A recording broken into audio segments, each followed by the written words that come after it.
Assalamualaikum warahmatullahi wabarakatuh. Selamat pagi anak-anak kelas 6.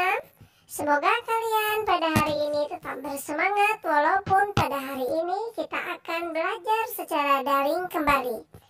Anak-anak, pada hari ini kita akan belajar tema 5 wirausaha, yaitu masyarakat ekonomi ASEAN atau MEA. Yuk kita berdoa terlebih dahulu sebelum memulai pelajaran. Setiap negara pasti ingin memiliki perekonomian yang kuat dan stabil.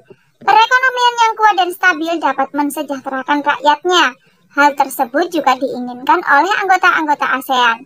Oleh karena itu, sebuah kerjasama dibentuk untuk memenuhinya. Kerjasama yang dibentuk oleh ASEAN adalah MEA. Apa itu MEA? Nah, mari kita pelajari lebih lanjut. Masyarakat Ekonomi ASEAN atau MEA. MEA merupakan sebuah sistem kerjasama yang melibatkan kerjasama antar negara anggota ASEAN. Sistem ini mengakibatkan adanya pola perdagangan bebas di antara negara-negara tersebut. MEA pertama kali ditetapkan pada Desember 2015 oleh 10 negara ASEAN, yaitu Indonesia, Filipina, Brunei Darussalam, Thailand, Myanmar, Kamboja, Malaysia, Laos, Vietnam, dan Singapura. MEA juga disebut AEC, Asian Economic Community.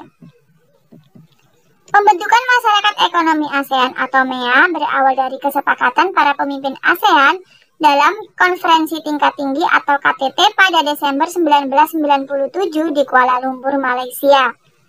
Kesepakatan ini bertujuan meningkatkan daya saing ASEAN serta bisa menyaingi Tiongkok dan India untuk menarik investasi asing. Tujuan MEA disimpulkan dalam 4 pilar, yaitu sebagai berikut. Yang pertama, menjadikan ASEAN sebagai pasar tunggal dan pasar produksi. 2, menciptakan kawasan ekonomi yang berdaya saing tinggi. 3, menjadikan kawasan dengan pembangunan ekonomi merata dan berkeadilan. Dan yang keempat, menyatukan ke arah perekonomian global.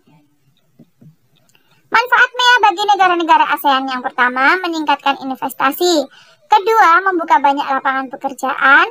Ketiga, meningkatkan kegiatan ekspor-impor. Dan yang keempat, hambatan perdagangan internasional akan berkurang.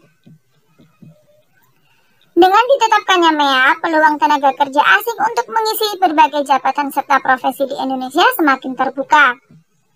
Begitu pula sebaliknya, tenaga kerja Indonesia memiliki banyak peluang untuk bekerja dan menjabat di berbagai perusahaan-perusahaan di negara ASEAN terbuka lebar. Hal tersebut menandakan bahwa sumber daya manusia di Indonesia harus ditingkatkan kualitasnya supaya mampu bersaing dan berpartisipasi di kancah internasional. Dampak positif MEA di Indonesia: yang pertama, ekspor lebih lancar. Kehadiran MEA mempermudah kegiatan ekspor di Indonesia. Melalui MEA, Indonesia dapat memperluas jangkauan ekspor tanpa biaya dan penahanan barang yang lama di bea cukai, sehingga barang ekspor bisa sampai ke negara tujuan dengan lebih cepat. Yang kedua, industri kreatif semakin berkembang. Perdagangan internasional menuntut produk yang inovatif sehingga daya saing semakin ketat. Hal ini membuat Indonesia berupaya melahirkan produk yang lebih kreatif agar mampu bersaing di pangsa pasar internasional. Kemudian yang ketiga, peningkatan investasi. Kerjasama dengan MEA membuka pintu investasi yang semakin lebar untuk Indonesia.